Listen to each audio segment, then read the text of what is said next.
is not a battle of division leaders, but a critical game nonetheless as the Mountaineers host the Scarlet Knights. We welcome you to Morgantown along with Bob Wenzel.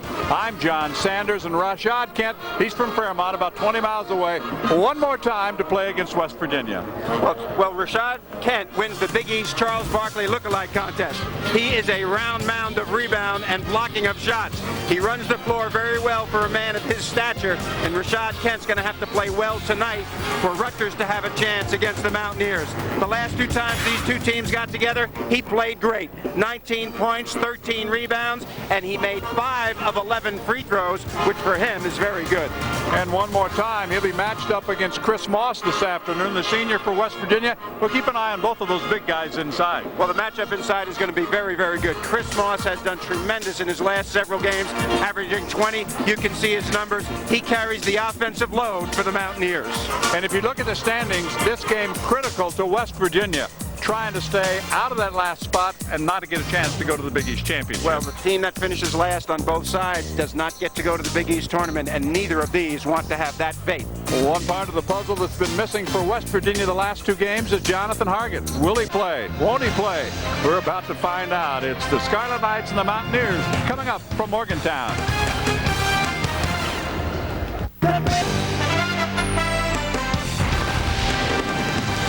Today's Big East game. Big East basketball coming your way from Morgantown, West Virginia this afternoon. Let's meet the starting lineups for both of these teams. It's Kent, Shields, Dabney, Coleman, Sherrod for Rutgers. They've used 6 different starters. Contrast that with West Virginia as Garnett makes his second start. Another start for SCHIFINO. They've used 10 different starters this year. Well, that's because they're 0-8 in their last 8 games. Garnett is in there because he is the most physical of the Mountaineers. He needs to guard Rashod Kent, which is Rutgers' dangerous player inside. First-year head coach Gary Waters coming over from the MAC conference, and Kent, first season here. Really only one player on the team is his, Gail Catlett. 24 seasons at the helm, although he's been shaking his head a little bit more this year.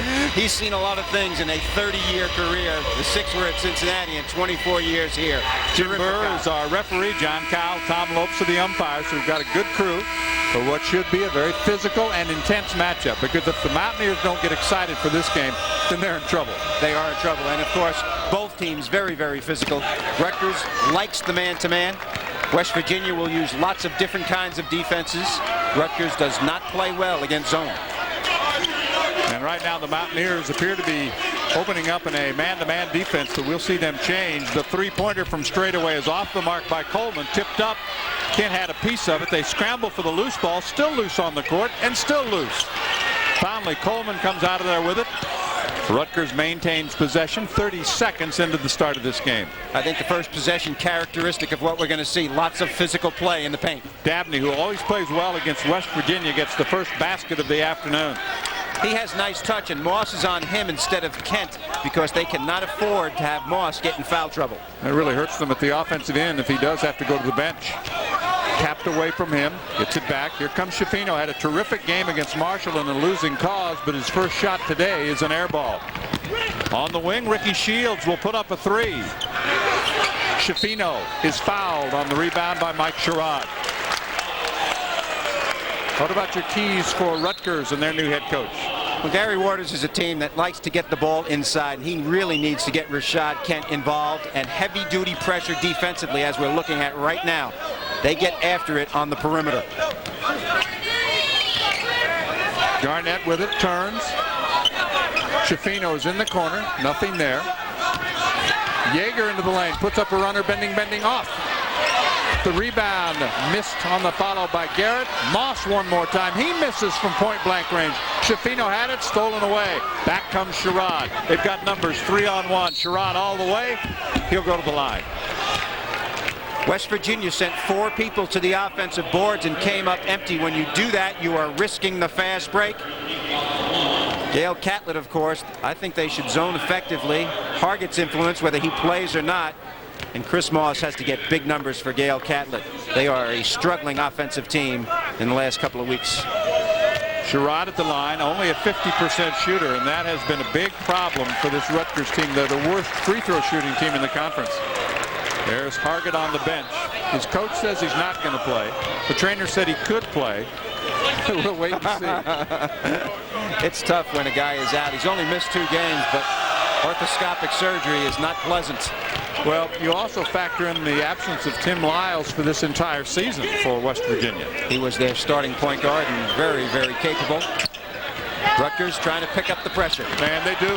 Getting immediate turnovers. Dabney comes up with a steal. And once again, going to the line, this time will be Jerome Coleman. Yeager came back and fouled Coleman.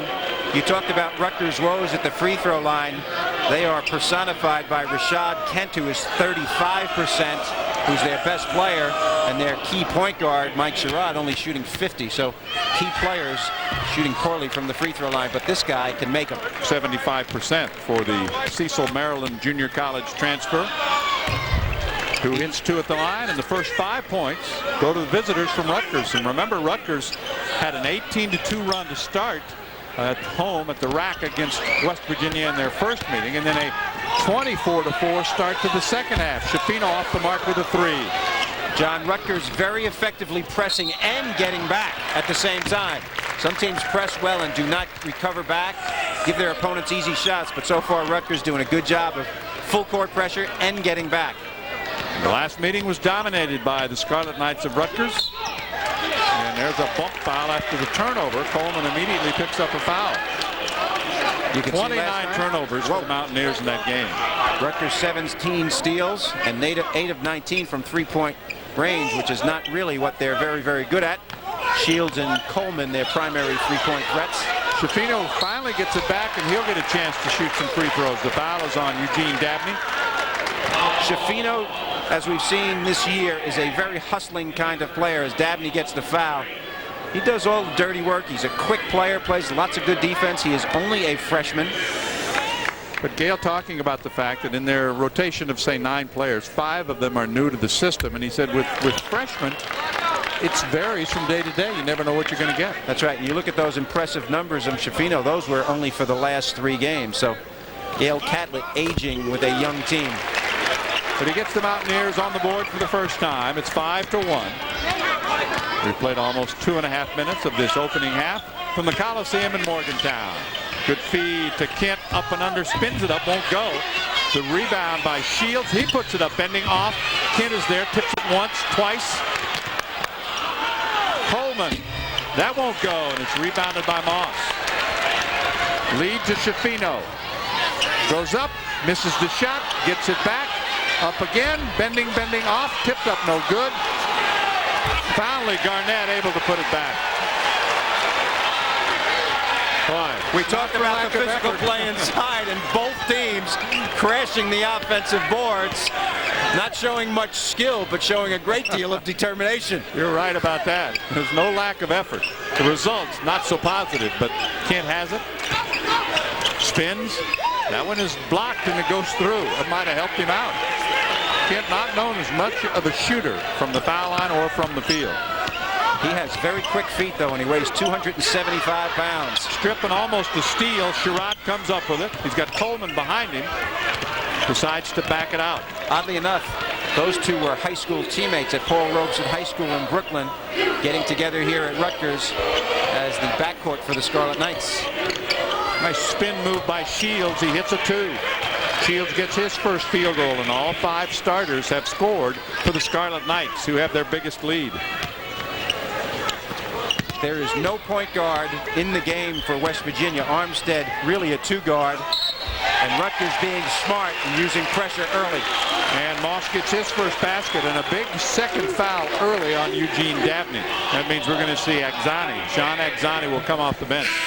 Kind of looking forward to seeing Hervé Lamazana as well today.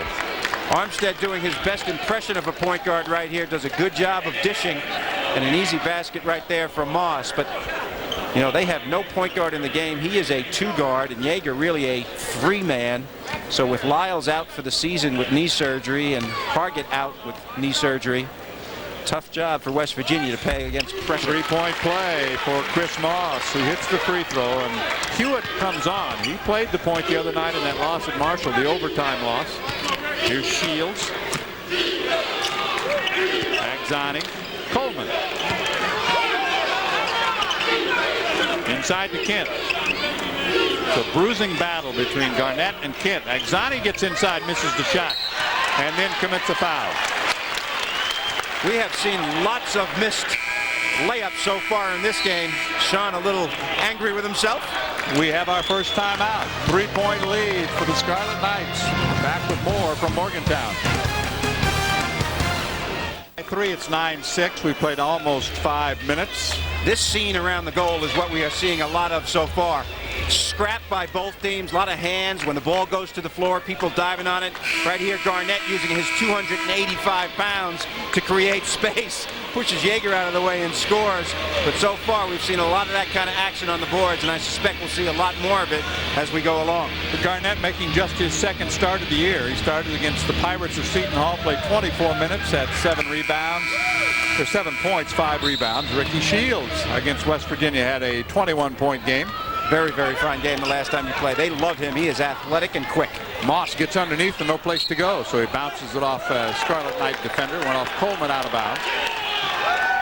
Still 28 on the shot clock is SCHIFINO, along with Moss, Armstead, and Hewitt on the court right now for West Virginia. This is Hewitt. He's a driver and a slicer, and he'll run the offense. He made the start at Marshall the other night. SCHIFINO got the start here this afternoon. They like Hewitt at the point, really, because they want Armstead to be running off screens. That's what he is best at, as you can see right there. And he's short with it. Moss had it. Armstead gets it back, dumps it down. SCHIFINO met by Kent, and Rashod will pick up his first foul. Rashod Kent very, very aggressive going after people inside. But right here, Armstead moves without it. A no-look pass right here to SCHIFINO. And that shows that Armstead has some vision. And if Hargett does not come back, he's going to have to play an awful lot of point guard this year. SCHIFINO's numbers not good from the free throw line. Shooting only 61% and just 1 of 3 so far. Already 16 fouls called against the Scarlet Knights. Well, sometimes when you're aggressive, this is first zone possession right here. I think this is really strategically what West Virginia needs to do. Yep. Coleman and Shields, their best 3-point shooters. Armstead will be called for the foul, and that's his second. Well, that is problems right now. Armstead is a very experienced player. Gail Catlett must make the decision whether to take Lionel out with 2 fouls, and it appears that he will do that. And that really hurts them in terms of experience on the floor. Jaeger, certainly a capable outside shooter, but somewhat reticent. Well, they call him the Beelington Bomber. Do they call Jaeger? Had a chance for a game-winning shot the other night against Marshall. The Shields is off the mark with that one. But Coleman with a follow. Coleman gets his first field goal. 4 points for him. 4-point lead for the Scarlet Knights. But he chose to pass on that possible game-winning shot and make a pass to Oliver. And it didn't work out for the Mountaineers. They lost in overtime. Moss a miss. Gets it back. Spins against Agzani's right there, and it's a held ball. Possession arrow, though, will keep it at this end. And Garnett and Kent nose to nose. Not surprising, is it? Little extracurricular activities. Bodies, when they are that big, have a tendency to collide with one another. And Jim Burr will straighten all of this out as he comes over to the scorer's table, where he'll talk to Al Babcock. Now, Al's only been doing this for 59 years. Right here, Moss goes inside. They really need to go to him. Kent backs off, so he does not draw a foul. And again, Moss taking it inside. Sean Agzani doing a good job of tying him up. And Moss really started the action.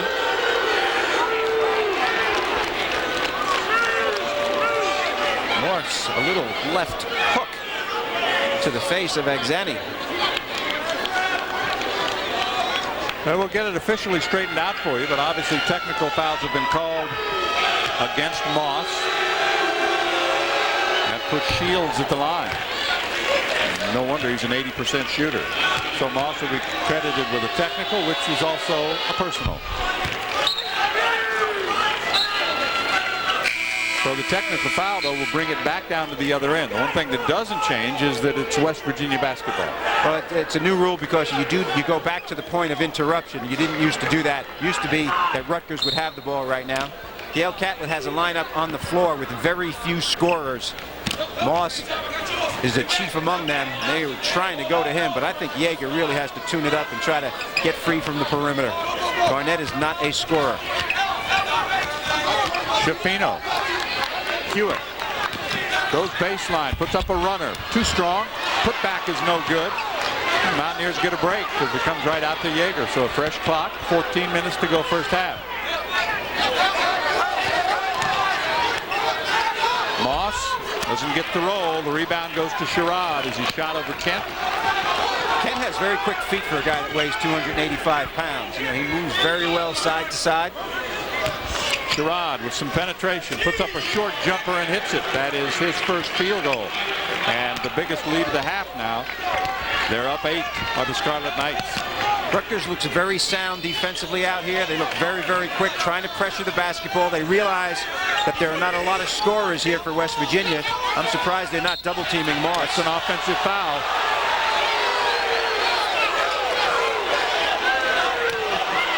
Moss will pick up his second foul. So with Moss and Moss and Armstead each with 2 fouls. Well, this is a difficult situation right now. He lowers his shoulder, moving well without the basketball. SCHIFINO sets a slight screen. Kent goes through it.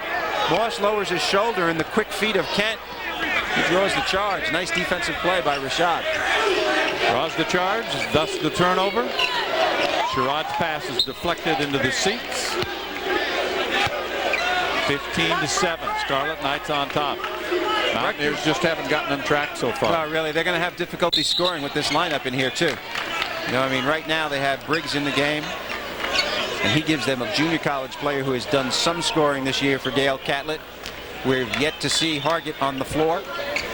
He, of course, a tremendous scorer. Rutgers doing a good job of moving the ball well against the zone and hitting the weak side. And it's a 2-point basket for Sherrod, his second straight field goal, and all of a sudden it's a double-digit lead for the Scarlet Knights. Remember, they had that huge run against the Mountaineers to start the first and second half of the game at the rack. And this can be a very tough team, the way they play defense when they play at the rack. Oh, absolutely. They are very, very good at home. They've struggled on the road. Gary Waters' team. He's trying to institute a pressing running style that he had much success with when he was in the MAC at Kent. Lionel Armstead comes back, John. This is a gamble, but one I think that Gail Catlett must take. He's not going to score many points if he doesn't have Armstead and Moss out of the game at the same time. Hewitt for his first basket of the afternoon. Jaeger, his first basket of the afternoon. Josh Jaeger cuts the lead to 8.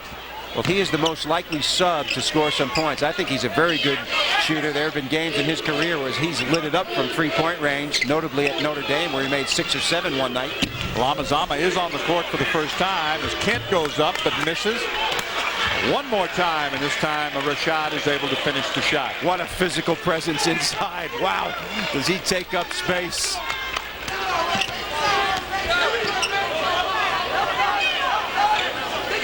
Oliver in the game for the first time has the ball. Hewitt, that's a 3, and it's an air ball. Tracked down by Coleman. He'll start back for the Scarlet Knights, leading by 10. There's Lamazama. Lamazama they love. He's a very skillful player at 6'10". Not used to the physical play yet in the Big East Conference, but a guy who can block shots and run the floor. Herbe Lamazama. That's Coleman's 3. Kicks high. Out of bounds. It belongs to West Virginia. Kent was the last to touch it. 11:36 remaining first half, and a good start for the Scarlet Knights. They lead by double digits. Stay with us. Back to Morgantown with more after this. The Knights have a 10-point lead, and so far, Bob, they're doing a pretty good job when the Mountaineers have gone into that zone defense. Well, they really have, and Gary Waters has done a good job wherever he's been. Those are his numbers from Kent State, where he built the program and really got very, very good. 2 NCAAs and 1 NIT, and a great record, 92-60 there. He hopes to do the same right here. He brought his entire coaching staff with him, although Garland Nance was one of the finalists for to replace him at Kent, but he is here. Garland played at St. Bonaventure. He's a very, very fine player. Miss of a 3 by Armstead. SCHIFINO keeps it alive. Finds Oliver. Shoot the ball, John. Yeah, a little tight for the ball. pass. You're 4 feet away from the goal. Passing like that is not unselfish. It's just not smart.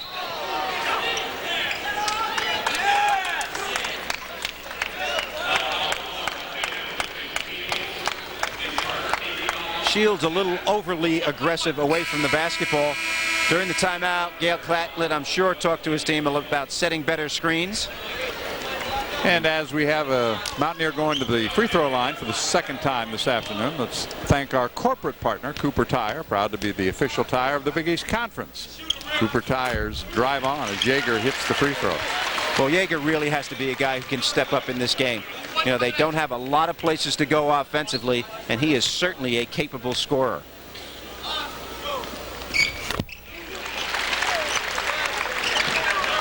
Full court pressure for the first time by the Mountaineers right here. They're trying to go 2-2-1, trap somebody at the 10-second line.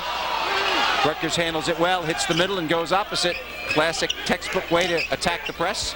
Remember when Gale had that good team that went to the Sweet 16, he was presser deluxe. I'll tell you what, they press full court and they changed up the type of presses they use. This team does not have that kind of quickness and experience to play that way. Shields gets it inside to Wright, who's on the court for the first time. He powers it up there, gets nothing. Back comes Armstead. Numbers not there. Shoot it. Jaeger, three-pointer on the way. Short. Rebound Shields. Tied up by Jaeger. Mountaineers get it back. And keep it alive with 10:20 to go first half. That's blocked. And that's the blocking ability in conference play.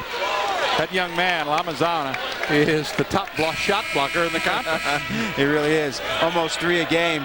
Comes from nowhere. He is long and lean. He's got 28 blocks on the season and has only played in 10 games. So he and Okafor from Connecticut, the best shot blockers I've seen in the league, along with James Jones at the University of Miami, who's having a great year. Well, he was a non-qualifier last year and then sat out 8 games earlier this year. And there's the reach-in foul. Well, the fouls are beginning to pile up for the Scarlet Knights. Well, McCoy gets that one. He's just into the game. Coach Ward is not happy about that. Kent will return. Now the Mountaineers were outscored 10-2 while Armstead was on the bench, so that shows you about his importance. No question about that, John. I mean, when he is out and Moss is out at the same time, the Mountaineers really struggle. Lane violation. Wipe it out. Well, when you are struggling to score, CHAZ Briggs steps into the lane too soon, and that is really an unfortunate situation. Tyrone Sally is checked into the lineup. There he is, number 4. Well, Sally gives him a little bounce. You know, I mean, he and Briggs are kind of similar players. They're kind of small forwards playing big forward. They get some quickness in the lineup. Maybe they can crash the boards and get some offense going. Rutgers handling the zone very well so far. He got a hand in there and almost got a steal. Kent works his way inside but misses the shot. And boy, they talk about banging the boards. That's what they're doing at both ends. I'm telling you, when that ball gets below the net level, there are 10 guys in white and red jerseys battling for it. You know, you like to see that kind of aggressiveness on the part of both of these teams. Oliver heading to the bench as Garnett is back on. Moss with 2 fouls will replace Briggs, and we're seeing Juel Wiggan for the first time, a freshman from the Bronx. Off the nice feed. Good finish by first-year player Hervé Lamazana. A little lack of enthusiasm right here, John, on the part of West Virginia. You know, I think they're a little frustrated about not getting good shots and unable to score. Armstead trying to take over, but not getting good looks. It'll be West Virginia ball under its own basket. 9:23 to play in the half.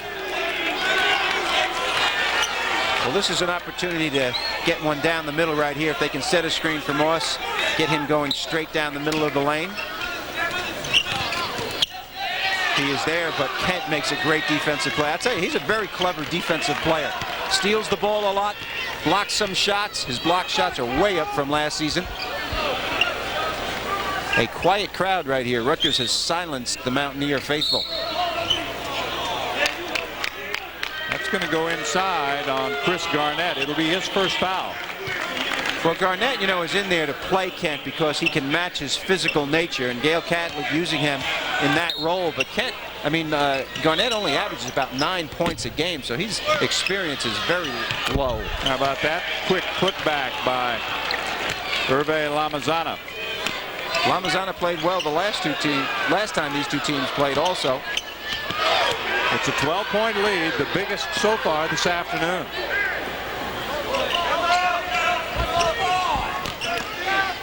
Sally, that one is blocked, but he was bumped before the block. You know, you look at Lamazana and the way his ability to block shots and his length out there. He's from the Ivory Coast. Second foul called on McCoy. Went to St. Patrick's High School in New Jersey. His native language is French. How do you say block shot in French? I have no idea. I don't either. But he is doing it, and he's going to be a very, very fine player for the Scarlet Knights. As you mentioned, he has sat out last year for academic reasons, and this year sat out the first 8 games. You can see his block shots in Big East games, 3.7. That's pretty good. Considering the limited minutes that he's played really so far. Absolutely. And he didn't practice with the team last year, so he's kind of starting from scratch. 1 out of 2 for Tyrone Sally. Gets his name in the score sheet. Lamazana sometimes has trouble against more physical teams, but West Virginia not that with all of their situations this year. Normally a very physical team, but this year not so. West Virginia trying to force the outside shot, but not pressuring the basketball enough. Shields a little long, and the one follow try no good by Lamazana. And then Kent goes up, but he can't finish either. Sally. And finally, the foul is going to be called on Hervé Lamazana.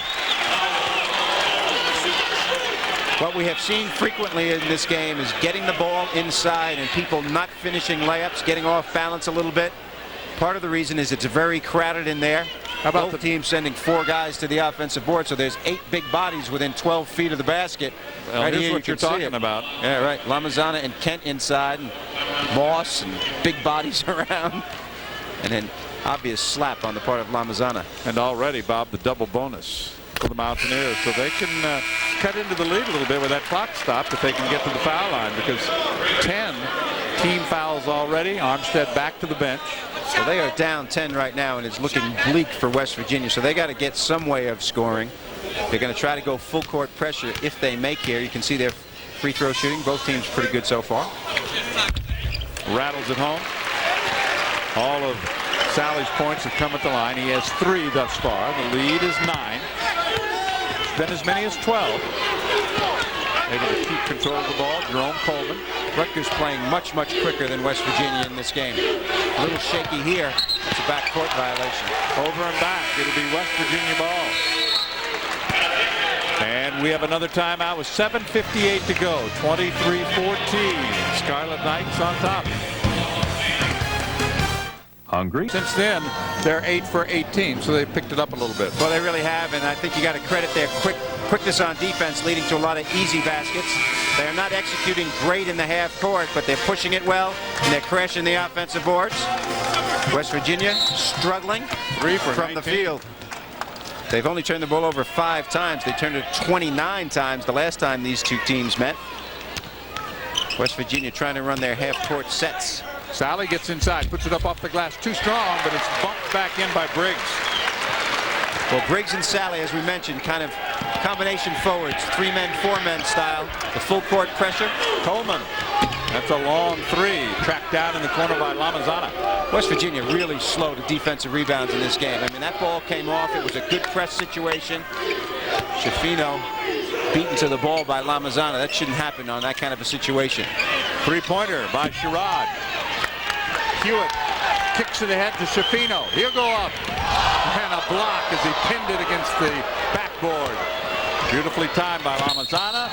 Foul called on Garnett as Kent hits the deck.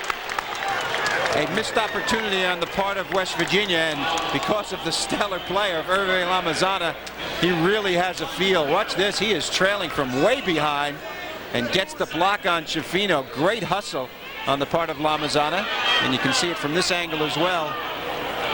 19-7 against Georgetown, so he ignites the break, and at this end, an obvious foul.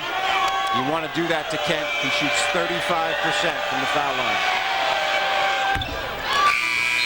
Well, you took care of that, Bob. I noticed at practice today that all the other players stood and watched until he made a free throw. I'll tell you what, they might be in the gym a long time on certain days with that. You can see he's got good numbers. His field goal percentage is great, 56%. So you know he's getting baskets close in. Leads the league in rebounding.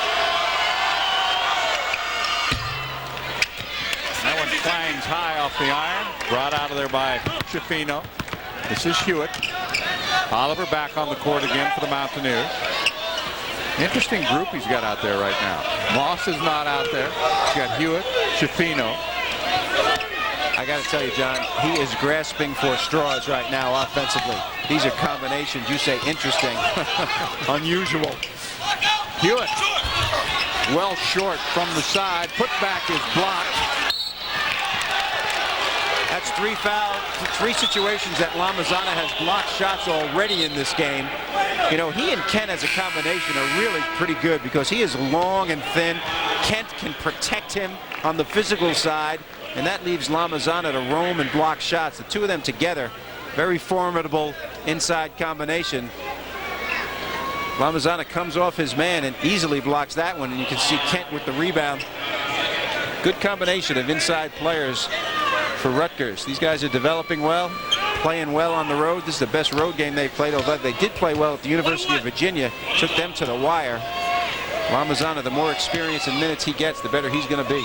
They've already won as many games, Bob, this year as they did all of last year. And he gets the roll, the shooter's roll. Well, he's certainly shooting it with enough arc. That ball is in the clouds on this shot.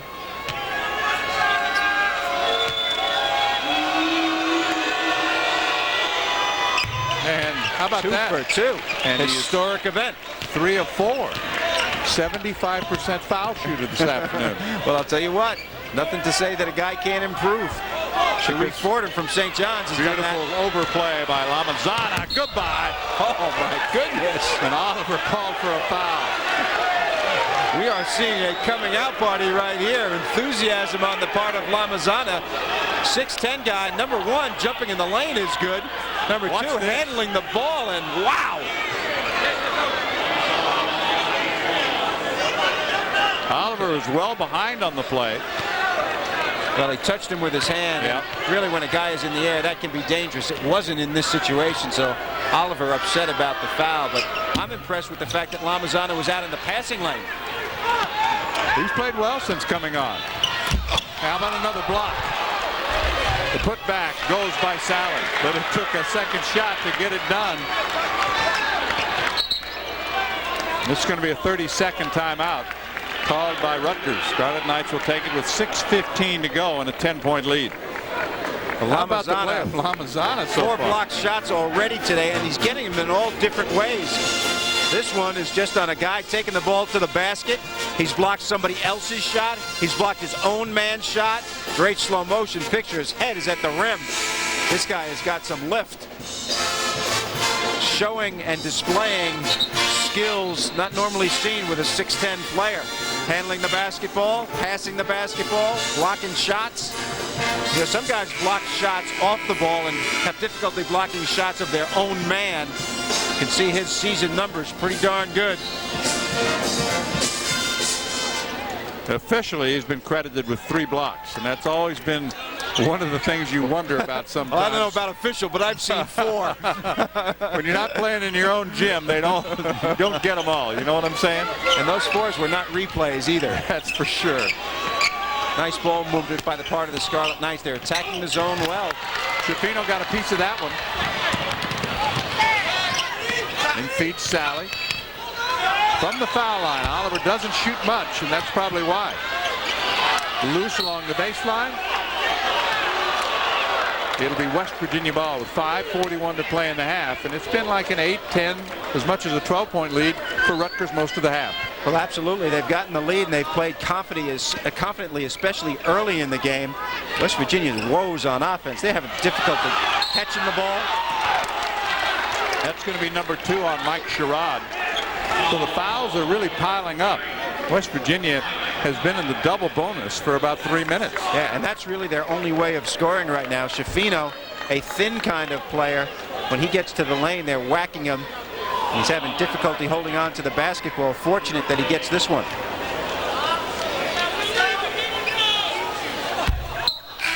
And that's been part of the problem. He's only 2 of 5. And he's the one who's getting fouled the most. Agzani comes back in, and with the 2 fouls, Sherrod goes to the bench. Also going to the bench is number 1, Hervé Lamazana. Boy, I like what I've seen of him so far today. Come on, Gary, let him stay in the game. I like watching this kid play. Lots of substitutions going on right here. Oliver leaves. Back on is CHAZ Briggs. Moss will depart. Well, Catlett in the hole in terms of his 2 best offensive players with 2 fouls in the first half. He has alternated getting Armstead and Moss, one of them in the game at least, at the same time. With both of them on the bench, it's been goose eggs for West Virginia in the offensive side. Full court pressure. There it is. Sally went for the steal, didn't get it. They need to maintain their intensity once they get back into this zone and rebound. They've prevented good shots some against zone, but they've really had trouble rebounding. Coleman got inside and drew the foul. That'll be number 3 on Lionel Armstead, right? Yeah, that's 3. Well, that's big trouble now. Well, that is big trouble. You know, he is the guy who they look to for scoring from the perimeter. He's the best 3-point shooter. Well, he has struggled a little bit this year. Coleman's first miss, and here comes Hargett. Well, Gail Catlett emphatically saying he would not play, but you reach a point where you really don't have a choice, right? Well, I'll tell you what, if he's healthy and he can go, you wonder about it. He's coming back very soon after surgery, but he is a spectacular kind of player. He is not even wearing a brace on his right knee where he had the scope done. Looks like he's moving pretty well to me. That scope was done on January 17th.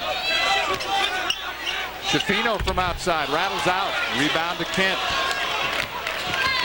5 rebounds now for Rashod Kent. The West Virginia zone has been somewhat porous. Rutgers getting anything they want. They're getting good shots from the perimeter. They're not a good perimeter shooting team, but they've hit the board so well. Getting a lot of second shots. Hargett for 3. People praying in here. He makes that. You can see the and hear the oh on his miss. Second foul called on Sally. 29-19, 10-point lead with 4:35 to play. Drew SCHIFINO is from Penn Hills up in Pittsburgh, not too far from here, about 65 miles away, where there's a lot of unhappiness this afternoon. I guess the Steelers lost, huh? Yes, I guess they did. Well, the interesting thing to follow here is Hargett, obviously. He was their second leading scorer when he was injured and dominates the basketball. Wiggan, the backup point guard, numbers aren't great. Used in a reserve role for Sherrod. But you put him at the line, and he's terrific. He's made 15 of 17 free throws. And here comes Alish Khan, a fan favorite here. And from the Czech Republic. He is a 7-footer who is skillful but not overly aggressive. Third time, Rutgers is led by a dozen. The overplaying defense and aggressiveness on man-to-man has been very good for Rutgers in this game. SCHIFINO's off the mark with a 3, and there's rebound number 6 for Kent. Threw it too far, though, on the outlet pass to Wiggan.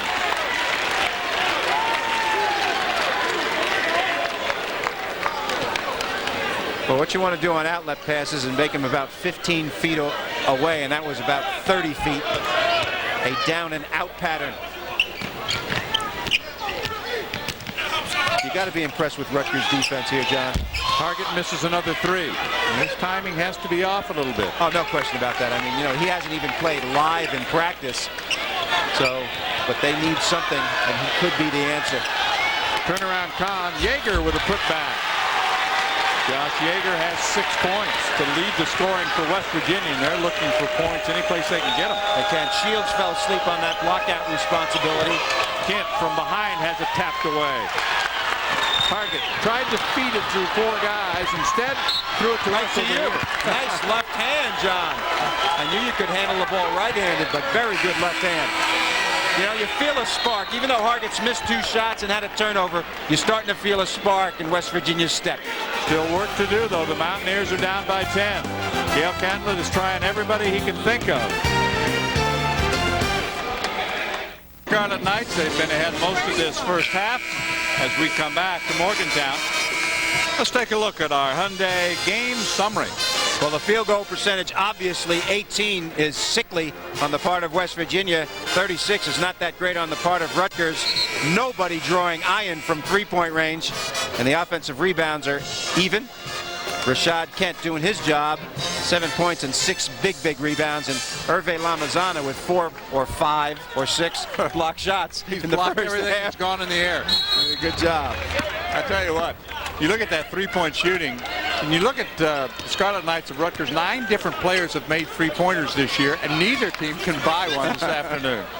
Amazing. It might be this time of year. Yesterday, Seton Hall and Notre Dame were 1 for 19 from 3 in the first half between them. So we're getting that same kind, but it heated up in the second half. Well, for the Irish, that's bad news because they live by that 3. Tried a little no-look pass, got it back, another one. No fear in his game, I'll tell you that. Absolutely not, but the rebound underneath goes out of bounds, and West Virginia will get another chance with 3:04 remaining in the half. Our game produced and distributed by ESPN Regional Television Incorporated.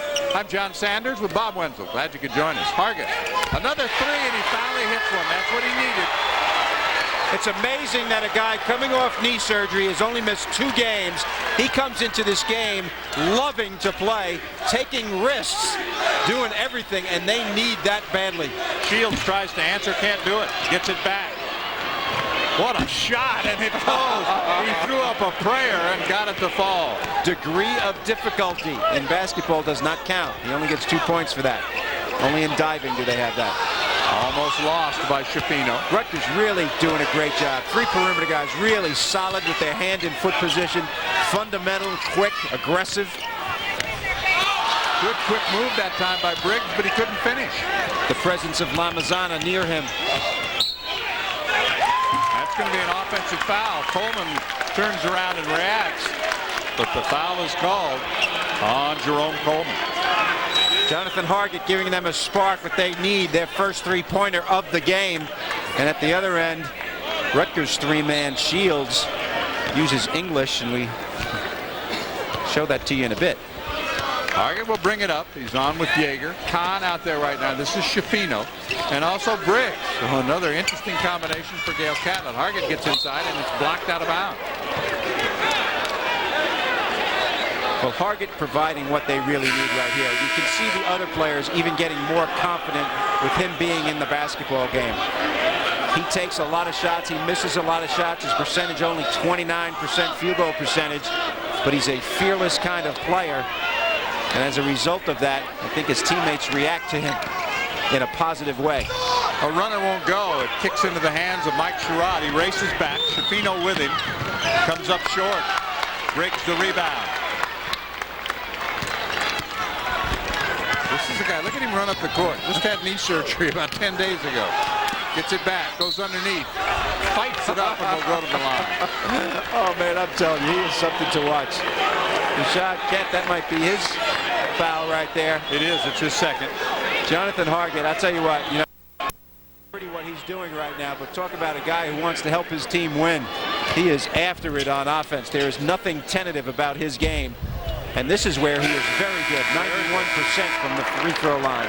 And you know, we mentioned briefly the absence of Lyles. They hope to have him back. How much better would it have been for Hargett to have Lyles on this team this year? Immeasurably. Lyles was a terrific point guard, and what Gail Catlett could do is keep either of them on the bench, you know, and Armstead as the third guard would have been a tremendously different kind of season for them. But Lyles out for the year, and Hargett learning the game. 5 points off the bench for Jonathan Hargett, playing for the first time after missing just 2 games after having his knee scoped. Well-schooled Rutgers against the press. Good spacing, but a steal by Hewitt. Hargett on the wing, has the ball. Almost lost it. Puts up the quick jumper, bending short. And the rebound is brought out of there. Hargett reaches in and picks up a foul. Jonathan Hargett's first. Well, for a guy who is a freshman, he has great speed, but he also is a very physical kind of player. Very well developed athletically. And of course, he's used to going after his misses in high school basketball. Here, it's a little bit more difficult to do that. Well, a lot of action around the basket right here, and Hargett comes in and slaps at Lamazana. Easy call for Tommy Lopes. The Mountaineers have scored 7 points since Hargett came on the court, and he's got 5 of them. And he's taking most of the shots also while he is in here. Lamazana, very interesting player. There's another player in the Ivory Coast in the Big East, Rodrigue Juel at University of Miami. Lamazana far ahead of him in terms of skill, but Juel also a very physical kind of player. But Juel does not get many minutes, and I can bet that Lamazana's minutes are going to go up as the season goes along. Absolutely, they're going to increase dramatically. Miami doesn't use a lot of guys, 7 players, and Perry Clark's got them going very, very well. 9-point lead, 35-26. Just over a minute to play. Hewitt tried to go to Alish Khan. It's tapped out of bounds. 16 on the shot clock. Less than a minute remaining first half. Just a miserable shooting first half for the Mountaineers.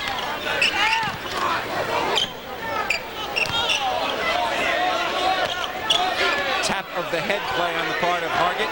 Pick and roll. High. I bet he shoots. He's going to try. He was gonna. Hewitt backs his way and shot clock down. Briggs. No basket. Silly play by Khan. That ball could have gone in. Foul's going to go on Wright. Kareem Wright. West Virginia playing much more quickly on the offensive end right now.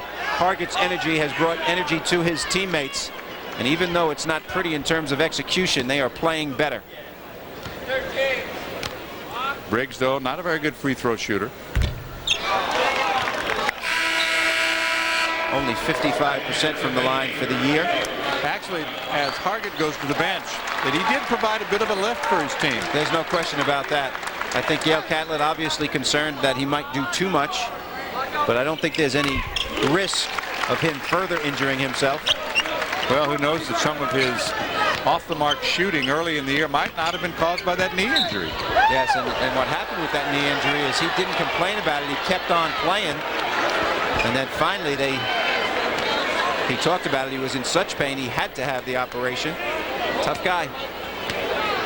2-3 zone on the part of the Mountaineers. About a 2-second difference between the shot clock and the game clock. Well, the thing about this is that Rutgers will have the ball to start the second half as well. So they could possibly do a 4-point swing right here and add to their lead. Keeping an eye on the clock. They'll go at 10. Shields along the baseline. Has it batted out of bounds. It's still Rutgers ball with 6 seconds on the shot clock. Aggressive play by Briggs right there. Did not get a foul. Slapped that away before he could get it up. And it will again stay at this end. What they cannot afford now is a foul. SCHIFINO and Sally try to trap on the inbounds play. Shields. At the buzzer, count it. How about that? Goodness. Oh my goodness. A 3-pointer, and Lamazana is 11 for 21 shooting threes. He makes it an 11-point halftime difference. He was a big story for the Scarlet Knights in the first half. We are going to begin our halftime by taking a look at the Big East Wire. So far, it's Rutgers trying to make it 2 in a row over the Mountaineers, leading by 11. Stay with us. We'll be right back.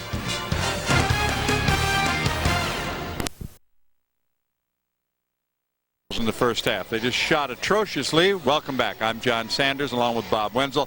Really, as we look at some of the highlights, the real highlight of the first half was Hervé Lamazana. But Lamazana played great. Not only did he block shots all over the place, and we're going to see some of them, different kind of block shots, you know, on the fast break, coming from the weak side, blocking his own man's shot, but also, check this out. Wow. I mean, the dunk is impressive, but to me, the denial at the top of the key is impressive. And as the KFN did, he knocks this one in from deep. He's done everything. 11 points for Lamazana in the first half.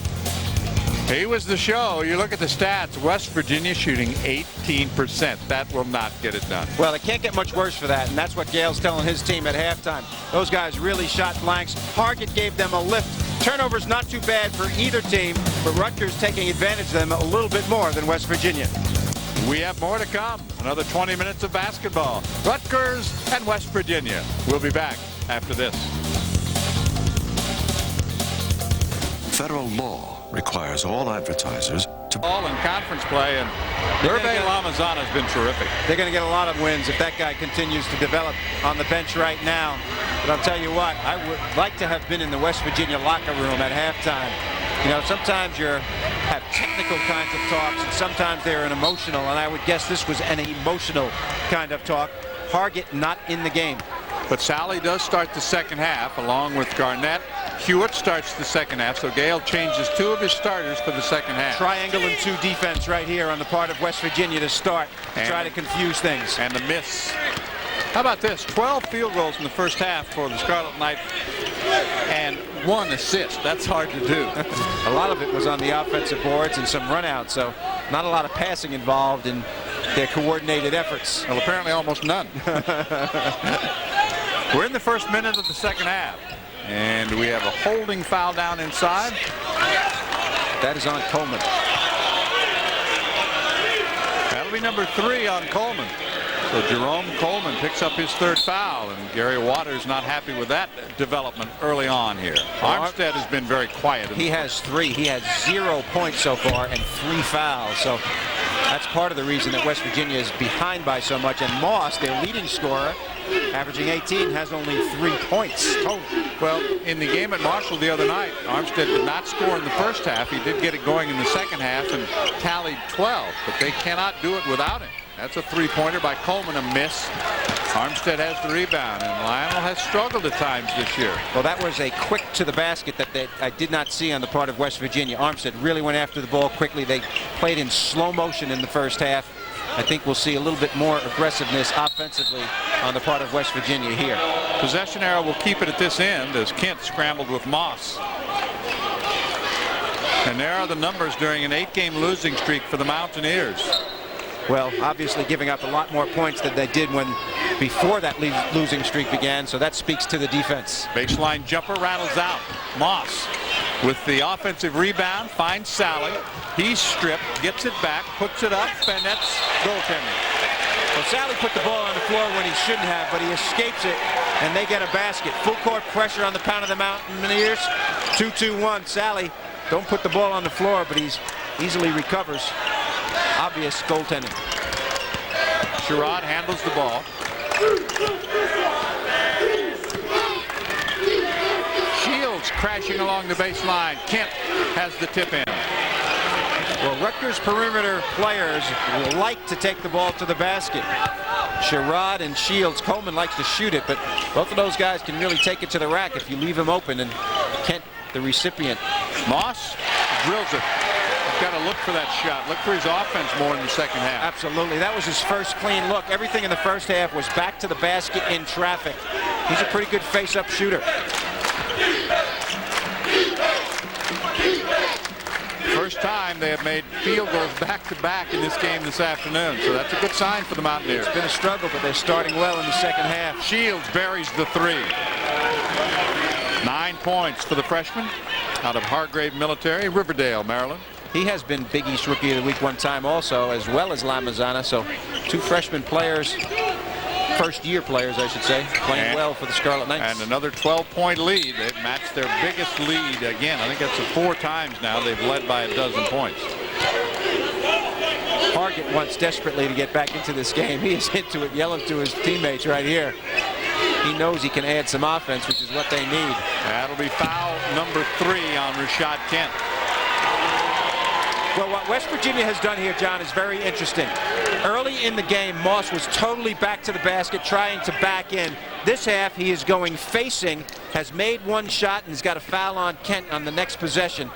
So an adjustment on the part of Gail Catlett at halftime in terms of use of Moss. Garnett handles. Armstead. He's bumped. That's number 3 on Eugene Dabney. So we're going to see Lamazana, I think, pretty quick. Well, as you speak, so comes Hervé. And Kent will limp off. I might have twisted an ankle as he heads to the bench, grimacing just a bit. Well, he's got thick ankles, too. Every part of his body. He is a strong guy. At the end of the bench, he will be attended to by Eric Breidenbaugh, the trainer. Looks like they're taking his shoe off and they're going to adjust it and tighten it up a little bit. When you sprain your ankle, you need to tighten your shoe, not loosen it. Armstead slipped out of his hands, turns it over. Back the other way comes Coleman. Sherrod trails the play. Coleman keeps his dribble and then is fouled by Hewitt. First on Jay Hewitt. And ready to check back in is Jonathan Hargett for the Mountaineers. Hewitt will go to the bench. And also Oliver will come in. Well, early in the year, Oliver played a lot more than Garnett, and he is a rough, tough kind of guy. He doesn't score much, but understands the offense. Good passer, very physical player. Oliver was the starter most of the season. Dump down. Sally, though, defensively from behind, comes out of there. Here's Hargett. Armstead. Beautiful floater along the baseline. Didn't get the roll. Scramble for the loose ball. It's Moss. Wow. Great play by Moss to bring it from the floor all the way to the goal. Very skillful. 43-33. West Virginia has never led this afternoon. Look at this 6'10", bringing the ball up the floor. And gives your point guard a rest. Yes. Kent is at the bench ready to come in, John, so that ankle cannot be too bad. He's got extra tape on it. Shields looking for another three and gets his second in a row. A dozen points now for Ricky Shields. Remember, he had 21 in the first meeting between these two teams. They must be aware of him. I'll tell you what, that spot, 2 in a row from over there. And that is the biggest lead so far. Moss leans in and gets the shot. Chris really starting to look for that offense here in the second half. West Virginia obviously playing better. The halftime talk did them well. Playing much more aggressively on the offensive end. If you can't give up too many threes, that one doesn't go. Moss has the easy rebound. And Jerome Coleman struggling with his three-point shooting thus far. You know, from a strategic point of view, John, you know, you're playing zone, you're going to let some three-pointers go. They did play some junk defense early. They went triangle and two. Not a bad idea. 1,000 points now for Moss as he has hit 9. That's what he needed to get to 1,000. The Mountaineers need a lot more than that. They're still down 11 at home to Rutgers.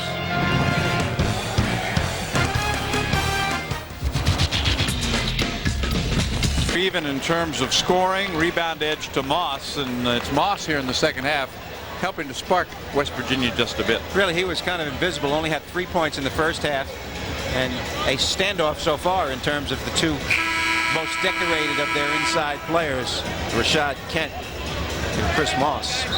But what the Mountaineers need is a nice run. They've made 4 of 7 here in the second half, so that's much better than that 18% shooting in the first half, but they've not been able to gain any ground. So the reason they haven't gained any ground is Shields made 2 for 2 from three-point range right now, and that's really been the story in the second half.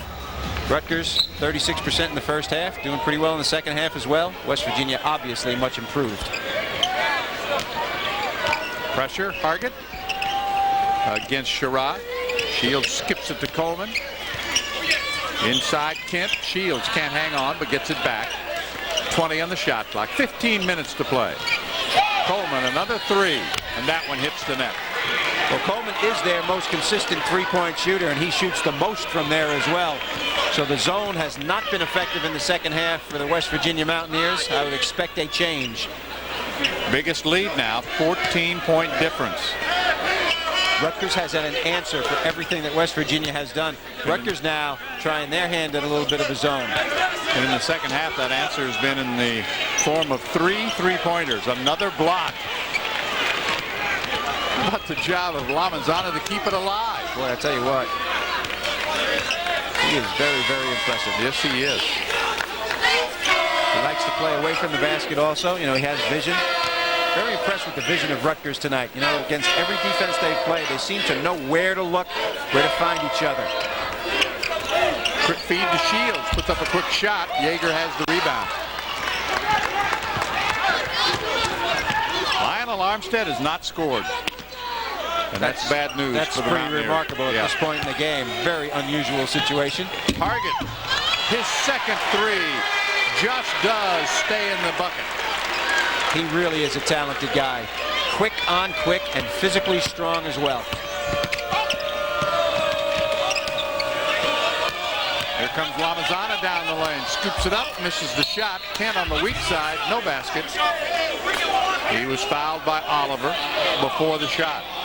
The combination we talked about earlier in the game, Lamazana and Kent really displayed their talents there. Lamazana, much more of a quickness kind of oriented player. Jonathan Hargett hitting his second three of the night. It almost came out. But with Lionel Armstead not even in the scoring column, Hargett with 8. Three-point field goal shooting much better in the second half. Basket will count. Foul's going to be on SCHIFINO, and here's our man Hervé Lamazana again. 13 points and back to the line. He had a 19-point game against Georgetown. And 7 rebounds in that game as well, and 4 block shots against the Hoyas. Tell you about the strength of Kent. Of his rebounds this afternoon, he has 8. 6 of them have been offensive boards. Yeah, he really takes up space at the offensive end, and that really is discouraging and deflating to the opponent. 52-38. And that time Lamazana could not hang on. Hargett giveth and taketh away, doesn't he? Yes. Tremendous turnover. Comes back and steals it again. Competitive nature, this young man. And he wants to be out there. Did miss 2 games. Just can't trust those coaches, though. Gail said he's not going to play. Gets inside, finds Oliver, and that's blocked again. Lamazana with another block. That is a deflating play right there. You know, Hargett penetrates, should be an easy dunker and a layup, and they get no points out of it. Officially 6 blocks in this game for Lamazana. Both teams standing around right now. I don't know if it's fatigue or what, but very slow play right here. Uncharacteristic of Rutgers. They're checking out what kind of defense it is, getting themselves organized. A little high-low action. Lamazana and Kent would be good for them. Good drive by Sherrod, could not finish though, and Oliver keeps it alive. Here come the Mountaineers, trailing 52-38. That's a 3 by Hargett, and he buries his 3rd. Hargett with 11. This guy was not supposed to play. Talk about a difference maker, huh? You know, imagine if he was playing the whole time. Could be a big difference. It's an 11-point lead. Interesting matchup right here between 6'10 and 6 foot. 10-second count. Hargett doing it defensively as well. The shot clock reads 24, and that's 1 too many. Back into the lineup comes Briggs. Oliver goes back to the bench. Hargett from deep, deep, deep. There's no fear in that guy. No, I'll tell you what, he is a joy to watch. And I'll tell you what, he's got a lot to learn too, but he has the talent, and he has the competitive fire as well. And if Tim Lyles comes back next year and is able to recover from his surgery, it'll be a plus for West Virginia off the foot of Hargett. 11:55 to go. We have a TV timeout. It was 11 at half. It's still 11, and it's still the Scarlet Knights on top. But this is a 10-second violation. 10-second violation. 6'10" point guard Lamazana trying to bring it up against Hargett, whose reputation is as an offensive player, but fiery defensively here. 2 freshmen who will have an outstanding impact on the Big East in the future years. He has made 3 3-pointers in a row after missing his first 2. The Mountaineers have really stepped it up, though. In the first half, they had 7 field goals total. They have 6 already in the second half, but it's still not enough. They've not been able to cut into that lead. Well, Rutgers has responded well, especially on the road, in the form of Shields and Coleman. Each of them, Shields made 2 and Coleman made 1 3. The post players discussing the situation defensively and offensively. Nice 4 and 5 men right there. And we'll probably see this pressure from the Mountaineers the rest of the way here at the Coliseum in Morgantown on a warm Sunday afternoon. I'm John Sanders with Bob Wenzel. The cross-court pass there for Rutgers in terms of their 3-point shooting. It's been available. And Kent gets inside and we go to the free throw line. You know, Lamazana blocking shots, making threes, doing all those things. Also, his passing has been very effective in this game. Here delivering the ball to Kent inside. Ideal high-low combination. That's what they were discussing during the timeout. Of course, Kent only 35% from the line for the season, but shooting okay tonight. Yes, he is. He is 3 for 5. You know, the thing when a guy misses a lot is you have to have kind of a play set up to get an offensive rebound. You know, tip it back if it's a long miss.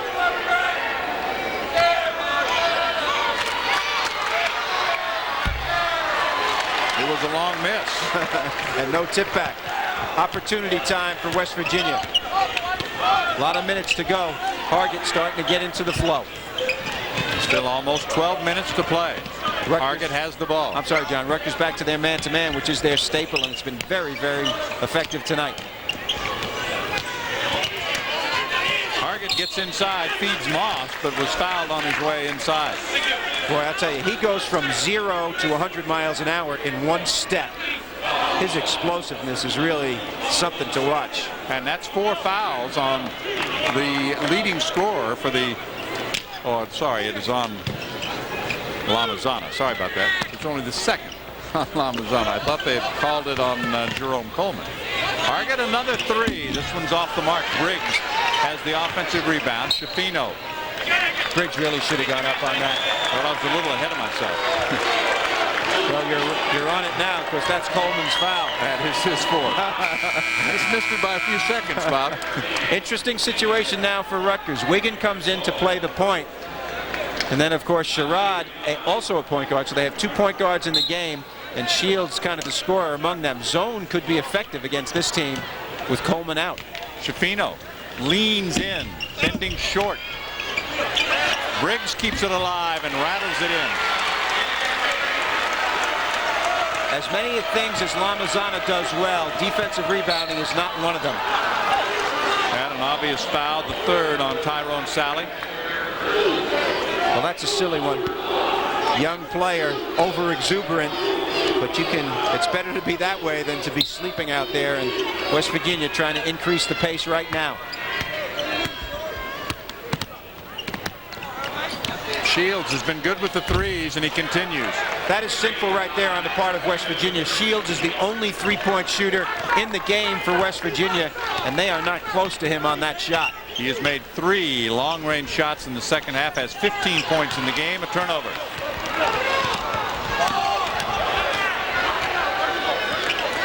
Rutgers has responded every time West Virginia has started to make a run, haven't they, John? Yes, emotionally they have. sound.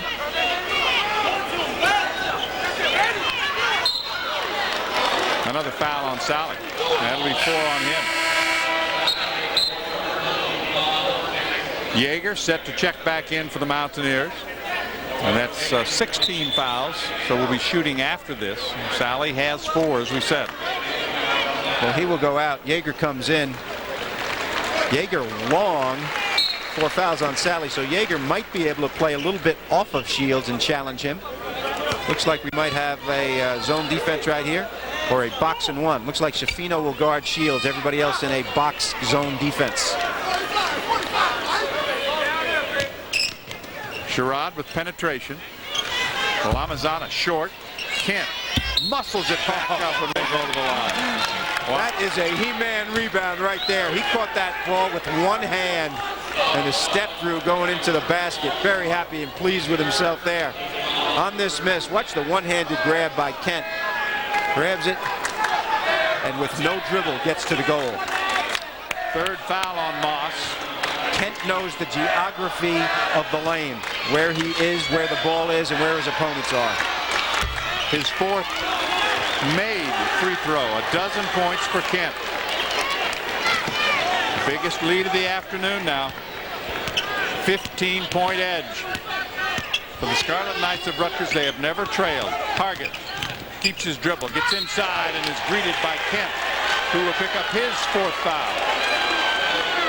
Nope, it's not going to be on Kent. It's going to be from underneath. It's going to be, yeah, it is on Kent. It's his 4th.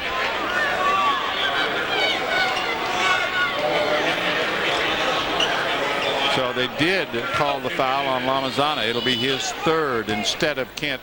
It would have been his 4th. Hard drive on the part of Hargett. Hard foul right there coming to the defense. 12 points for Jonathan. Armstead is back, and he needs to give them a lift.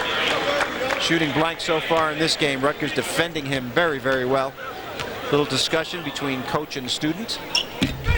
There's a miss after making his first 3. Kent has the rebound.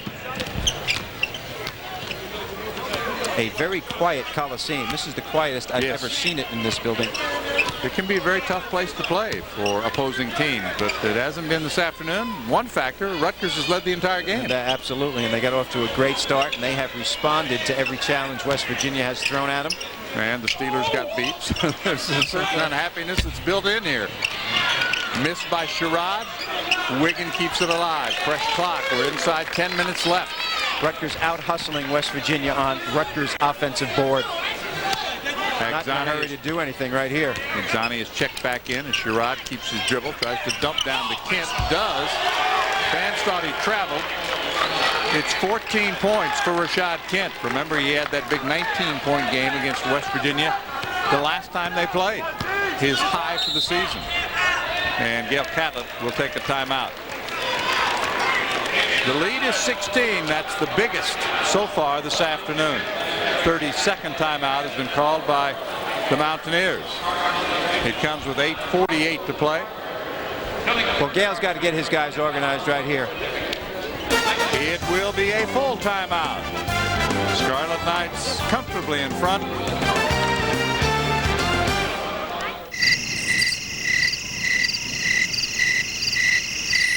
And the West Virginia native is still having a pretty good afternoon. A man who knows his way around the lane, use of his body, knows how to cushion people off. See how he pushes Moss off there. Nice fake. Second half, the Scarlet Knights have 4 two-point field goals. They have 4 3-point field goals, and that's the reason they have a 16-point lead. Absolutely, because they really have been efficient at the offensive end, both at the arc and inside. Kent playing very well. 8 double-doubles. 20 in his career now. Rashod Kent from Fairmont, West Virginia. Just a little south of here. Yeager had it, lost it. Briggs can't get it back. This is Wiggan. Kent's running with him. Wiggan is fouled by Armstead. That's the 4th foul on Lionel Armstead, who still has not scored a point. Well, this might be his most inauspicious game in his career. Lionel Armstead, really, normally very reliable. You know, a guy who moves without the ball, shoots threes very well, but not having a good night tonight. Rutgers' fast hands and feet on defense have created lots of run-out situations, and their aggressive nature defensively is really a positive thing. The foul trouble for Gail Catlett's team. It has been a frustrating season for Catlett and the Mountaineers. It all started in September when Tim Wiles went down with a knee injury and is out for the year. They were thin to begin with, and they haven't really recovered. They're playing with too many young guys. Armstead short on a 3. Exani has the rebound. He finds Sherrod on the wing. Shields loving the 3 in the second half, isn't he? How about that? That's another one for Shields. He's made 4 in the second half and has 18 points. Wow. He is an impressive young player. You know, lots of talk about Chris Thomas and Jonathan Hargett here, but here's a freshman who's really showing his wares as well. 20-point lead. Moss and Exani hooking up inside. And Exani will be called for the foul. That's his second. It's not been real artistic this game, and in the second half, the Mountaineers tried to make a bit of a run at Gary Waters' team, and his team, which couldn't buy a 3-point field goal in the first half, has used the 3 to stretch it out. They really have, and they've adjusted well at halftime for that. They played very, very hard also. They came in here. John Beiser, their sports information person, talked to me a great deal about the fact that they do not want to be in the situation where they do not go to the Big East tournament like happened last year for them. And they came out here with purpose tonight. A rare miss by Shields, who's now scored 39 points against the Mountaineers this year. Well, he has been huge. And they haven't needed the heroics of Lamazana, as Exani's going to pick up another foul. That'll be his 3rd. I'm sorry, John. Shields is a good combination kind of player of good 3-point shooting and also speed and ability to drive to the basket as well. And he's only in his freshman year, so doing a very, very fine job. Moss, a discouraged look. Only 9 points today, averages 18, so not a great game for Chris today either. Well, Garnett is going to check back in, and I believe Tyrone Sally is also going to return as Moss gets the free throw to go and is now in double figures with 10. There's Sally. Yeager will sit. Gale has tried everything. He's used 10 different guys. All combinations of those 10 different players as well. The free throw shooting you can see.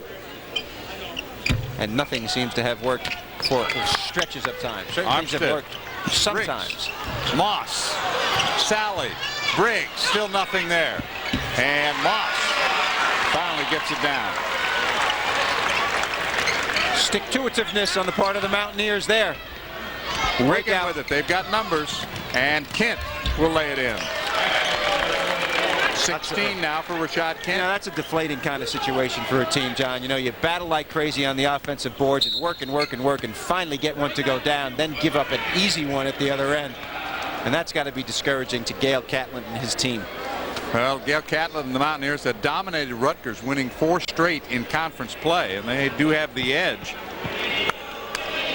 Rutgers getting a road win, something they've been searching desperately for if they can make this one stand up. They've got UConn coming up at home and Syracuse, and then they go to Notre Dame and sneak in St. Peter's there. Well, sneak in St. Peter's to try to help get a win there, and Notre Dame twice in that short span there. Of course, Notre Dame playing without Swanigan right now.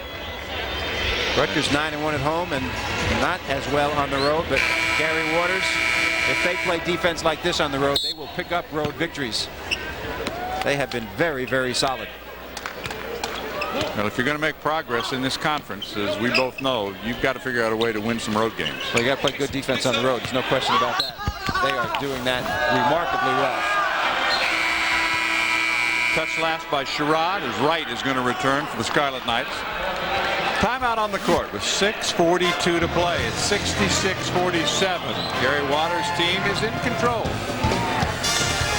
At Advance, we believe in doing it yourself. Let's check out the BMW ultimate drive of the game. Well, this ultimate drive goes to Rashod Kent on a nice pass from Wiggan and putting the final touches on a game that has been very, very solid for the Scarlet Knights. The BMW ultimate drive of the game.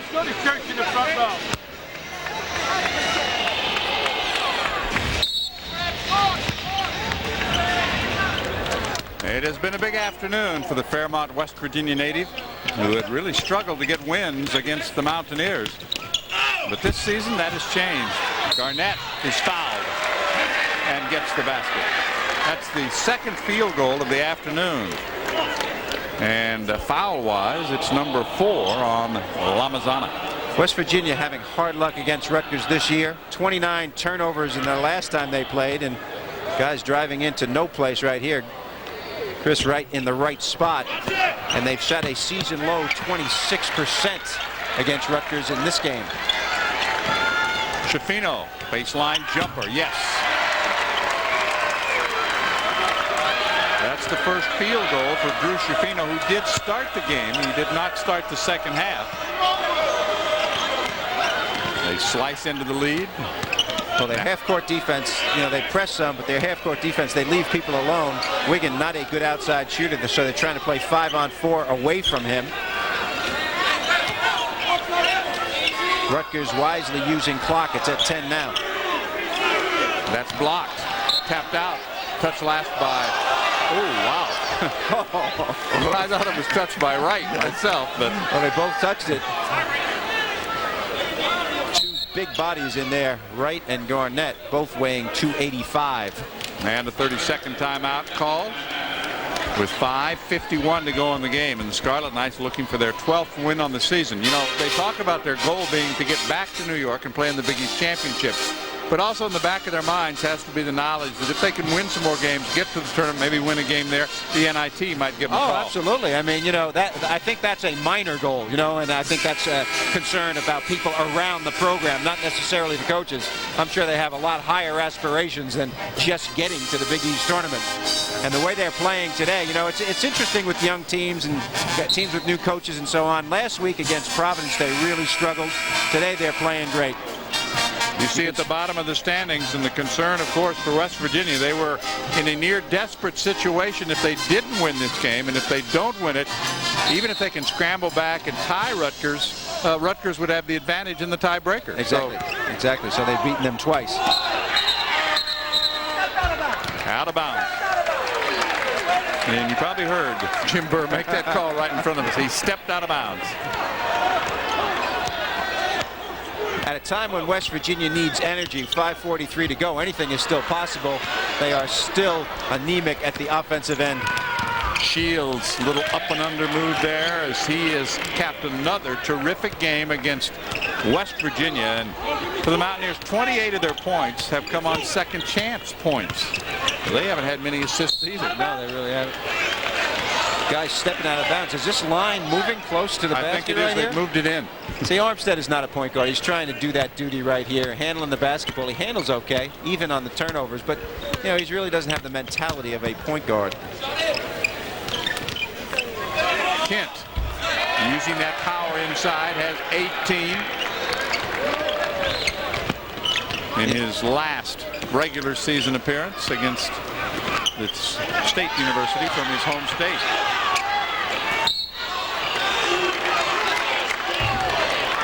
Lamazana, according to my numbers, is just fouled out of the game.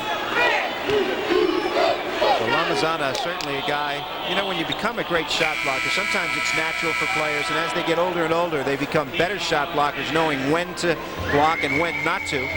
Exani will replace Lamazana in the lineup. Well, officially credited with 6 blocks, but he also had 14 big points, and he provided the first half spark that helped him out to a 10-point lead, and it's been the kind of cushion they've had most of the game. Absolutely. He played a very, very fine game. 14 points, 6 rebounds, and a lot of block shots, and some intimidation as well. Partly responsible for some of the West Virginia misses in the lane when you have a shot blocker around. Tend to look for him when you're going up for those, what we think of as easy shots close to the basket. We've had a lot of free throw shot between these two teams, haven't we? Rutgers has shot 23. West Virginia has shot 25.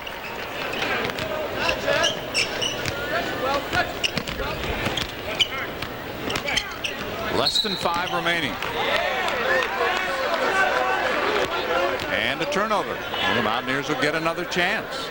The ball bounced on the out-of-bounds line right there. That's that moving out-of-bounds line. The court is narrowing as we speak here.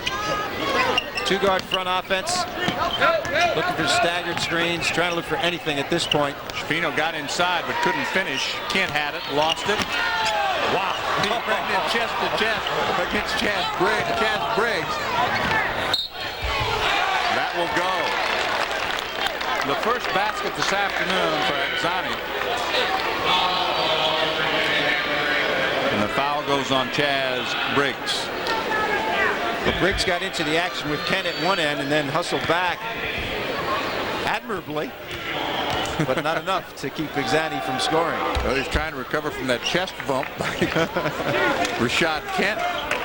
It's amazing what confidence can do when players start playing well. They get to feeling good and everything comes easily and naturally to them, and when you're struggling, things can get worse and worse. Biggest lead of the afternoon. Wiggan will be called for the foul. That's his first. And Armstead, a chance maybe to get some points.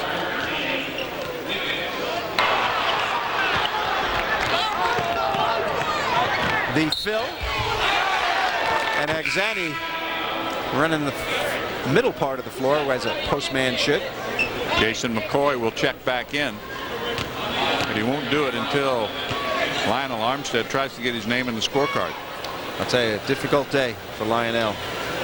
There it is, his first point, and it comes with 4:16 to play. Wiggan will go to the bench as McCoy is back on.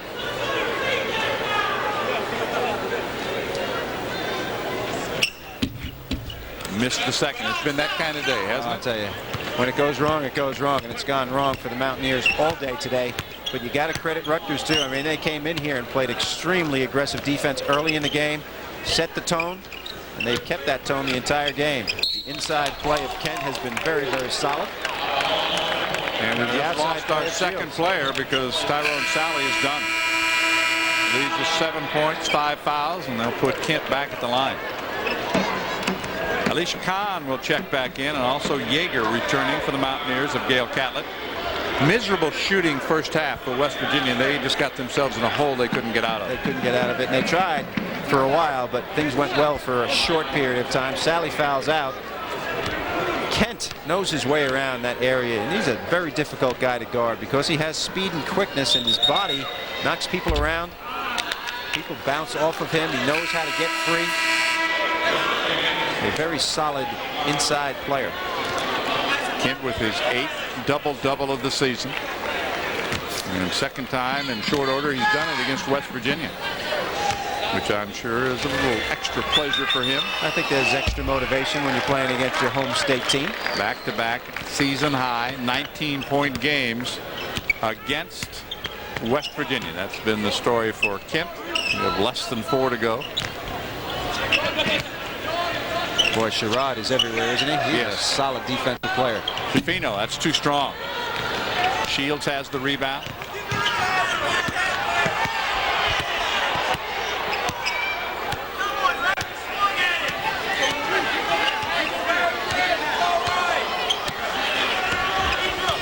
Dabney is going to check back in for the Knights. Magzani shot off the mark, almost pushed back in by McCoy. Lionel Armstead with it. Yeager comes down the lane. You'd almost rather he stopped and shot a 3 out there. He's a good shooter. Sherrod. He hasn't scored much. That's just 7 points for Mike, but he's been solid at the point. Oh, he really has. He's handled the ball well, really played good defense. When your point guard plays solid defense, everything else, it's easier for the other players to play good defense because he's creating havoc at the point of entry. And the Mountaineer fans want Kahn to take the shot. He won't do it. Briggs, too strong. Now he's going to put it up. And it goes. Right place at the right time for Kahn. He has matched his season high with 2. Not playing very many minutes this year for Gale Catlett. 76-55, 2:30 to go. Rutgers, of course, adapting to a new coach, a new system, and you saw some players like Todd Billett leave. He went to Virginia, is sitting out a year. He was a 3-point shooter extraordinaire, just like his brother Jeff. Yeah, they were terrific shooters, both of them. Jeff had been assistant coaching at the Scarlet Knights. Shot clock violation. We'll have 3 new players on the court for Rutgers when we come back. The Scarlet Knights are in control here in Morgantown. Federal. Back inside on a summer-like day. Here is our Advance Auto Parts best play of the game. And the best part of Advance Auto Parts is our people. And that was a terrific play, wasn't it? Hervé Lamazana displaying the dexterity that you would love from a 6'10" player. Enthusiasm. He did a little bit of everything. 6 rebounds, 6 blocks, 14 points, and he fouled out. And a nice headband. A great, great time for Rutgers right here. They needed a road victory, and they have come up big against West Virginia. Yeager with his first basket in the second half. 8 points for Josh. It's 76-57. The difference at halftime was 11. The Mountaineers made some noise like they were going to try to get back in it. And again, there's that creeping sideline that has another casualty. Turnover gives it back to the Mountaineers. And this might be, of all the games that I've done here, and you and I have both been here a lot, the quietest crowd I have ever seen in this building. It's unbelievable. Usually very boisterous. But the Mountaineers never had the lead. Not a lot to cheer about. They did get Jonathan Hargett back on the court. He had 12 points. He made 3 3-pointers. So that was about the only positive you can take out of it. Yeah, and I think, that he's not playing now, obviously. You don't want to get a guy hurt further, in his kind of a situation. But Hargett came in and really did add spark and enliven the crowd and his teammates, but certainly not enough. He hasn't practiced, so you don't expect his timing to be that well. He shot, made some threes, but also turned the ball over a lot.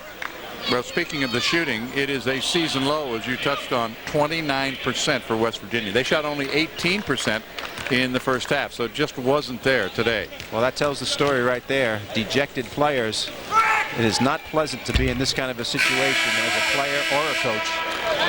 Well, the players know that their season is in deep trouble as they're about to go to 0-6 in conference play. Scarlet Knights will have one more win than they did all of last year. That's right. They are on the right track, and I think they anchor their philosophy with Coach Waters with solid man-to-man defense, very, very aggressive, and they do a good job rebounding. When you rebound and play D, you're in every game. And of course, there have been some games where they've been blown out and haven't done those things well, but they have really competed. And the foul is going to be called on Connor Fox, who has sneaked onto the court for Rutgers. And you talk about the numbers here. They got it up to 19 wins in 98-99, and then it started to sag.